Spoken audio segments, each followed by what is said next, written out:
Hello, Music Multiverse listeners. This is the top 25 albums of 2025 Daily Countdown. Yes, we're at number 5, the home stretch. This, for me, is the progressive rock record of the year. The minute I heard it, finished it, and immediately had it on repeat. That was what it was going to be. But before we get there, let's go back to number 6. One of the most interesting trio debuts in jazz fusion of the year, no question. This is just killer compositions. And when I mean killer, I mean killing. Yeah, I do think the two gentlemen, Japanese guitarist and Japanese bassist, were trying to kill the drummer by the compositional incredibleness that goes on. She's just an unassuming monster on the kit. If you don't know, you better check it out. Method to the melodies. There's great improv, but it doesn't overstay its welcome. Their techniques and the instruments, they are virtuosos at their craft, no question.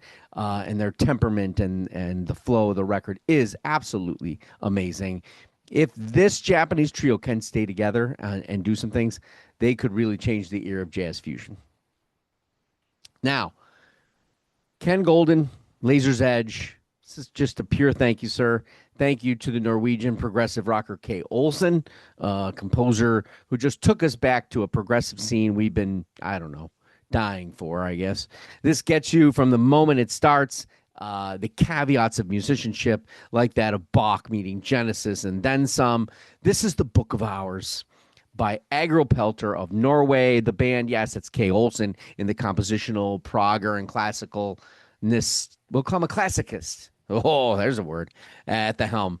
But he's got this orchestration, cathedral-like musicians around him, and the idea for this. The record is mixed and mastered by the great Jacob Holm Logo. Now, listen, people, you want to become a producer. You hyphenate your name. Tom Lord Algae. Hyphenate your name before you even start your career.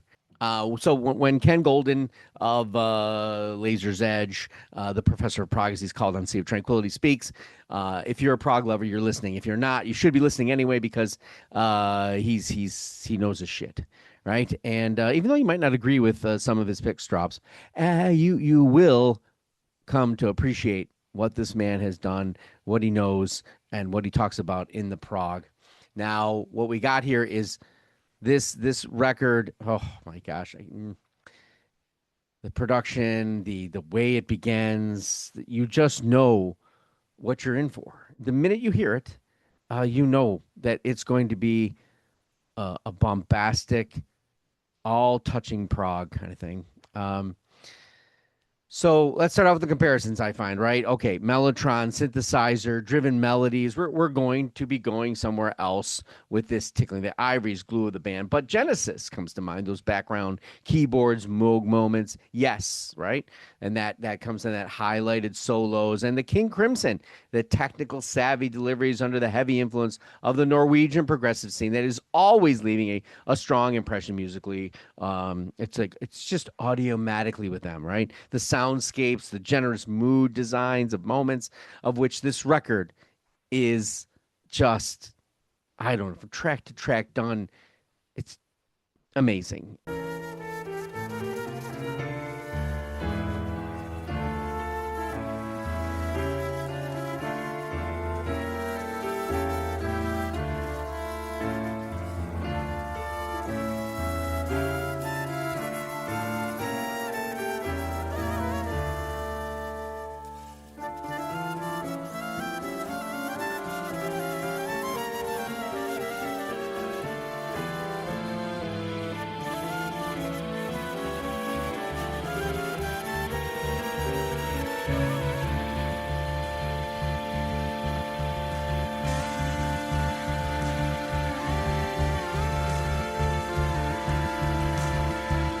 And of course, the tracks of the self-titled Book of Hours, tracks 1, 2, 3, I think 4, they carry the heavy weight of the record.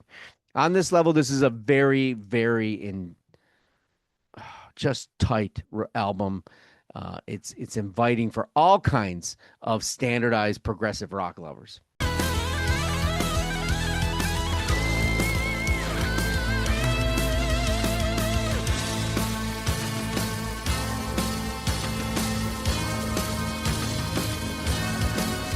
and it will certainly invite comparisons to other progressive bands as you open your ears to the multiple listens. This is what happens when there's not a vocalist. It does allow you to concentrate even more on the listening experience, which I really fall in love with the amount of music I listen to here at Beyond Your Radio. Now let's get to where Kay Olsen just does something that elevates this record. Prog is Prog until you do this. I call it the phantom of the progressive Classica. What is it? It's the way the creator thinks to take the areas of Bach, Rachmaninoff, to maybe even the Phantom of the Opera, like cinematic sounds, through real organ and Hammond B, straight to piano. It's absolutely a pedal-like pressure cooker delivered in both gentle movements and those kind of Davy Jones, from the Black Pearl, 20,000 Leagues Under the Sea kind of pressure, or, oh man.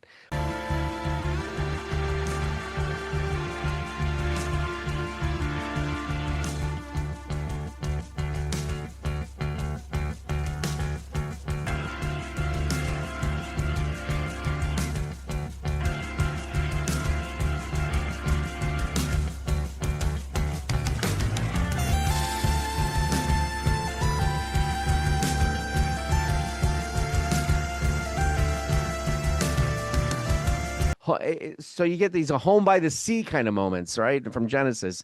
Yes, solos, King Crimson meets classical piano and organ that accentuates every moment. And you're brought back into the progressive rock where the drums, bass, and guitar find their place in these moments too. It's you don't know what planet you're on, seemingly, that's being demolished on the covers. It almost felt like you were, when you looked at the cover, that you were going to get a stoner rock record. But that is not what this is. A prog rock ride and classically backed album with it's a real audio treat. It takes the creativity and story of the cover to a completely different and complex level that moves kind of effortlessly, it seems. It did flute. Oh, the flute makes sense in the construct. This isn't Jethro Tull. This is flute to encompass, to enrapture, to add to the design, not steal away. And that's the jazz type of arena for this too, is how the subtle compositions feel like jazz. Ken knew what time it was. It was time for the Book of Hours. However, I was, obviously, we've had this conversation. Even Ken chimed back that it's the Book of Hours, but it's not an hour long.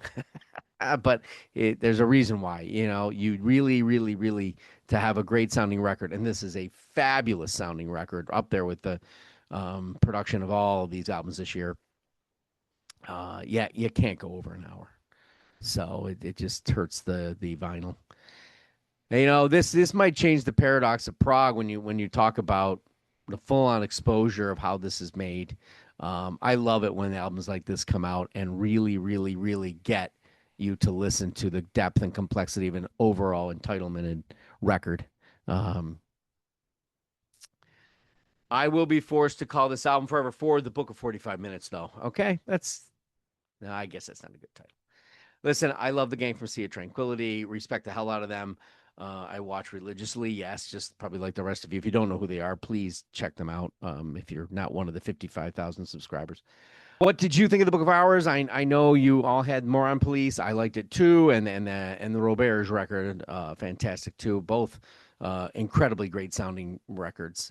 Different scopes for sure, but if you've not heard this one, maybe you need to. Join me tomorrow for number 4, which I'm sure none of you have ever heard of, which is why you watch Beyond Your Radio.